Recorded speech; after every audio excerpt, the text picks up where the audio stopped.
Hi there, ये MKT621 advertisement and promotion की short lecture series का लेसन नंबर 8 है। इस लेसन के अंदर सबसे पहले है दी कंज्यूमर बिहेवियर। कंज्यूमर बिहेवियर के बारे में कुछ क्वेश्चंस हैं जो कंज्यूमर बिहेवियर को समझने में मदद देते हैं, जैसे कि क्या मोटिवेट करता है बायर को, यानी कौन सी ऐसी चीज़ है जिससे बायर जो है वो उसको मोटिवेशन मिलती है, मोटिवेट होता है वो। और बायर्स क्यों जो है वो चूज़ करते हैं एक स्पेसिफिक ब्रांड को, यानी कि एक ब्रांड को वो चूज़ करते हैं दूसरे ब्रांड्स के मुकाबले में, और क्यों बायर बाय करते हैं जहाँ से वो बाय कर रहे हैं, उसकी क्या वजह है, यानी कि और क्या चीज़ है जिसकी वजह से बायर शिफ्ट होता है एक ब्रांड से दूसरी ब्रांड की तरफ, यानी कि एक ब्रांड को छोड़ के दूसरी ब्रांड की तरफ और एक शॉप को छोड़कर दूसरी शॉप की तरफ।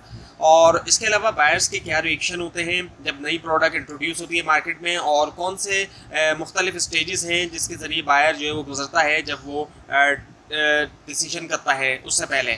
सो एडवर्टाइजिंग प्लानिंग ऑब्जेक्टिव। सो एडवर्टाइजमेंट जो है वो इफेक्टिव होगी, सो वो क्या होना चाहिए, सीन होना चाहिए, रीड होना चाहिए, अंडरस्टूड होना चाहिए, बिलीव होना चाहिए और एक्टेड अपॉन होना चाहिए।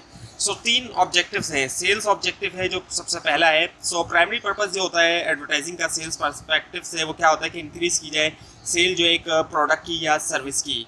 और इसके अलावा कम्युनिकेशन ऑब्जेक्टिव्स हैं।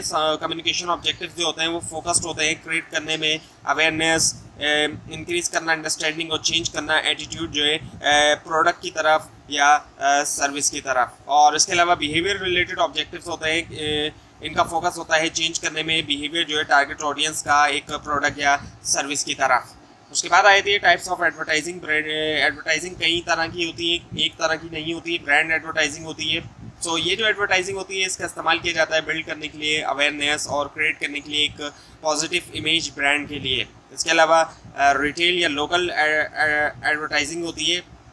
सो रिटेल या लोकल जो एडवर्टाइजिंग होती है, इस तरह की एडवर्टाइजिंग का जो फोकस होता है वो प्रमोट करने के ऊपर होता है स्पेसिफिक प्रोडक्ट या सर्विस लोकल ऑडियंस को। इसके अलावा पॉलिटिकल एडवर्टाइजिंग होती है। इस तरह की जो एडवर्टाइजिंग होती है इसका इस्तेमाल किया जाता है इन्फ्लुएंस करने के लिए पब्लिक ओपिनियन और प्रमोट करने के लिए पॉलिटिकल कैंडिडेट्स, पार्टीज़ या फिर इश्यूज़। और इसके अलावा डायरेक्टरी एडवर्टाइजिंग होती है। इस तरह की जो एडवर्टाइजिंग होती है इसका इस्तेमाल करके प्रमोट किया जाता है बिजनेसेस को डायरेक्टरी या लिस्टिंग के अंदर। इसके अलावा डायरेक्ट रिस्पॉन्स एडवर्टाइजिंग है। इस तरह की जो एडवर्टाइजिंग होती है फोकस होता है जनरेट करने के ऊपर इमीडिएट रिस्पॉन्स टारगेट ऑडियंस से।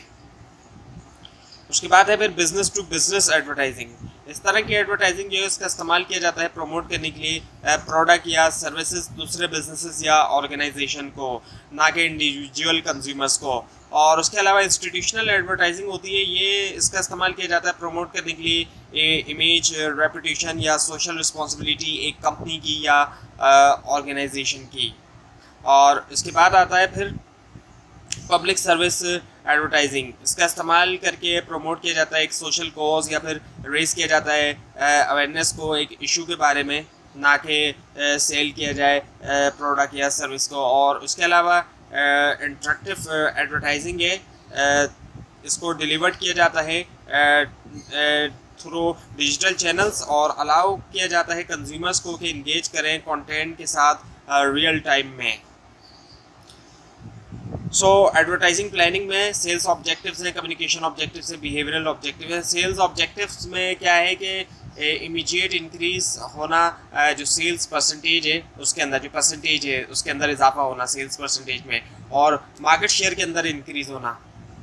सो सेल्स से रिलेटेड जो चीज़ें हैं उसमें प्राइस है, पैकेजिंग है, कॉम्पिटिटर एक्शंस है, इकोनॉमिक कंडीशन है, ब्रांड इमेज है, कंज्यूमर प्रेफरेंस, टेस्ट प्रेफरेंस है, एडवर्टाइजिंग है, प्रोडक्ट क्वालिटी फीचर्स है, अदर प्रमोशनल मिक्स है, sales force number and quality है। इसके अलावा डिस्ट्रीब्यूशन चैनल मैनेजमेंट है। सो कम्युनिकेशन ऑब्जेक्टिव्स में आपके सामने कम्युनिकेशन रिस्पॉन्स पिरामिड है। सो यहाँ पर बिहेवियरल ऑब्जेक्टिव्स हैं और कम्युनिकेशन ऑब्जेक्टिव्स हैं। बिहेवियरल ऑब्जेक्टिव्स के अंदर दो चीज़ें आ जाती हैं, जैसे कि 5% परचेज रेगुलर बाय है और इसके अलावा 10% ट्रायल है। और कम्युनिकेशन ऑब्जेक्टिव्स में 15% प्रेफरेंस है, 20% लाइकिंग है, 30% नॉलेज है, 70% जनरेटिंग अवेयरनेस है और 100% अनअवेयरनेस है। सो बिहेवियरल ऑब्जेक्टिव्स क्या है, उसमें क्या होता है कि इंक्रीज किया जाता है कंपनी की ब्रांड इमेज, इंक्रीज करना company brand image usage rate का कस्टमर एग्जिस्टिंग कस्टमर के दरमियान। सो कंपनी की जो ब्रांड है उसका जो यूजेज रेट है उसको इंक्रीज करना जो एग्जिस्टिंग कंज्यूमर्स हैं उनके दरमियान, और एनकरेज करना नन यूज़र को के टू हैव ट्रायल कंजम्पशन का होना या फिर परचेज करना ब्रांड को। सो उसके बाद है फिर target audience. So how to determine, और इसमें सबसे पहले है कि to whom is advertising address.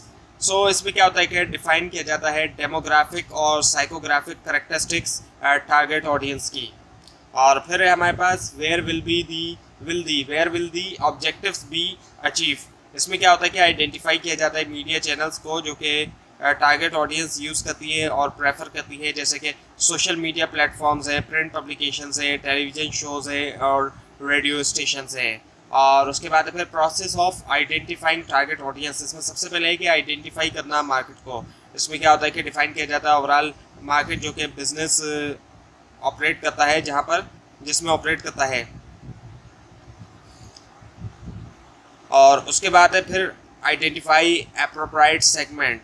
जब मार्केट आइडेंटिफाई हो गई सो बिजनेस जो है वो शुरू कर सकते हैं सेगमेंट करना मार्केट को स्मॉलर ग्रुप्स, ज़्यादा स्पेसिफिक ग्रुप जो कि बेस करता है डेमोग्राफिक, साइकोग्राफिक, जोग्राफिक या फिर बिहेवियरल फैक्टर्स के ऊपर।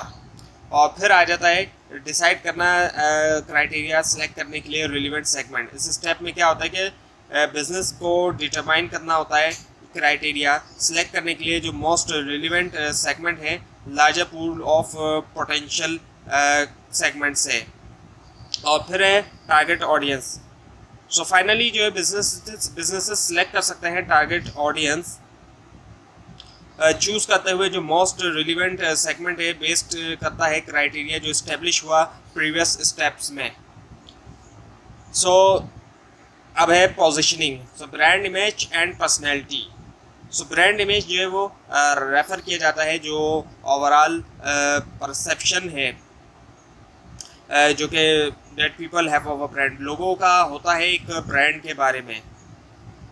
और ब्रांड पर्सनैलिटी जो है वो सेट है ह्यूमन कैरेक्टरिस्टिक्स का जो कि एसोसिएट है एक ब्रांड के साथ। सो पोजीशनिंग जो है वो फाउंडेशन है जिसके ऊपर तमाम मार्केटिंग मिक्स जो है दूसरे बिल्ट होते हैं, मार्केटिंग मिक्स डिसीजंस जो है वो बिल्ट होते हैं। और पोजीशनिंग के अंदर इन्वॉल्व होता है एक डिसीजन एम्फेसाइज करने के लिए या हाईलाइट करने के लिए सर्टेन जो है वो एस्पेक्ट्स जो है एक ब्रांड के।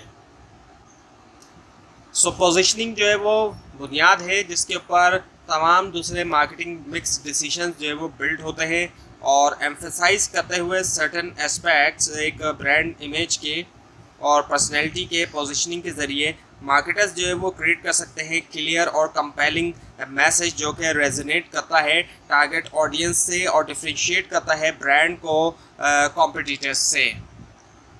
सो पोजीशनिंग जो है वो चीज़ नहीं है कि जो आप अपनी प्रोडक्ट के साथ करते हैं, बल्कि पोजीशनिंग वो है जो कि आप कंज्यूमर के माइंड्स के साथ करते हैं मार्केटिंग कम्युनिकेशन के ज़रिए। सो पोजीशनिंग प्रोडक्ट के बारे में नहीं है बल्कि एक्चुअली वो कंज्यूमर के माइंड के बारे में है। मतलब यानी कि जो भी आप करेंगे पोजीशनिंग के अंदर वो प्रोडक्ट के साथ नहीं करेंगे बल्कि कंज्यूमर के माइंड के साथ करेंगे और उसके लिए मार्केटिंग कम्युनिकेशन का इस्तेमाल किया जाएगा।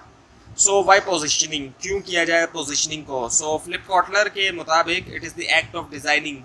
ये एक्ट है किसका? डिज़ाइन करने का, कंपनीज ऑफरिंग का एंड इमेज टू ऑक्यूपाई करने के लिए distinctive place in the target markets mind. So positioning जो एक क्रिटिकल कंपोनेंट है ब्रांड मार्केटिंग स्ट्रेटजी का, क्योंकि ये हेल्प करता है डिफ्रेंशिएट करने में ब्रांड को कॉम्पिटिटर्स से और क्रिएट करने में एक यूनिक और कंपेलिंग इमेज जो है टारगेट ऑडियंस के माइंड के अंदर।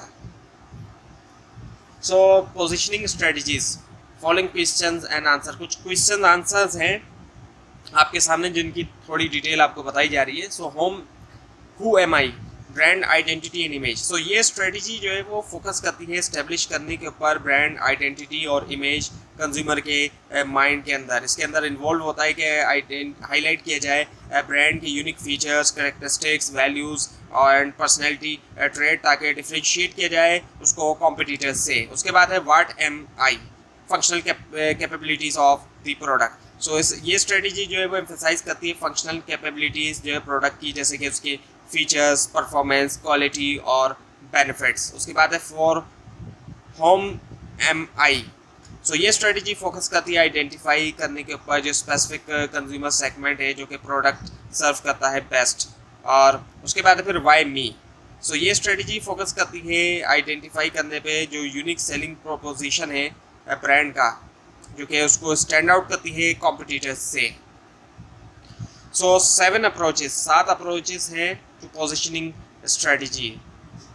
सो पहला है यूजिंग कैरेक्टरिस्टिक्स और कस्टमर बेनिफिट अप्रोच। ये अप्रोच फोकस करती है हाईलाइट करने में जो यूनिक कैरेक्टरिस्टिक्स हैं या बेनिफिट्स हैं प्रोडक्ट के, क्रिएट करने में एक डिस्टिंक्ट पोजीशन मार्केट के अंदर। उसके बाद है द प्राइस क्वालिटी अप्रोच। इस अप्रोच में क्या होता है कि पोजीशनिंग किया जाता है प्रोडक्ट को या तो हाई क्वालिटी प्रीमियम प्रोडक्ट के तौर पे या फिर लो कॉस्ट प्रोडक्ट के तौर पे। और उसके बाद है द यूज़ और द एप्लीकेशन बेस्ड अप्रोच। इस अप्रोच में क्या होता है कि पोजीशनिंग किया जाता है प्रोडक्ट को उसकी जो स्पेसिफिक यूज़ है या एप्लीकेशन है उसकी बेस के ऊपर। और फिर है प्रोडक्ट यूज़र अप्रोच। इस अप्रोच के अंदर क्या होता है कि पोजीशनिंग किया जाता है प्रोडक्ट को जो टाइप ऑफ कंज्यूमर उसको यूज़ करते हैं उस बेस के ऊपर। और फिर प्रोडक्ट क्लास अप्रोच है, इसमें प्रोडक्ट को पोजीशन किया जाता है जो प्रोडक्ट क्लास है या कैटेगरी है उस बेस के ऊपर। और फिर कल्चरल सिंबल अप्रोच है, पोजीशनिंग किया जाता है इसमें प्रोडक्ट को कल्चरल सिंबल या वैल्यू जो वो रिप्रेजेंट करे उस बेस के ऊपर। और कॉम्पिटिटर अप्रोच है जहाँ पे पोजीशन किया जाता है प्रोडक्ट को in relation to its competitor. तो ये थी आज की वीडियो। आपको अगर इस बारे में कोई क्वेश्चन है नीचे कमेंट कीजिए, इसके अंदर कोई मिस्टेक दिखाई दे वो भी ज़रूर हाईलाइट कीजिए। और इस पूरी सीरीज़ को देखने के लिए इस चैनल को सब्सक्राइब कीजिए, बेल आइकन के ऊपर क्लिक कीजिए। Thanks for watching this video.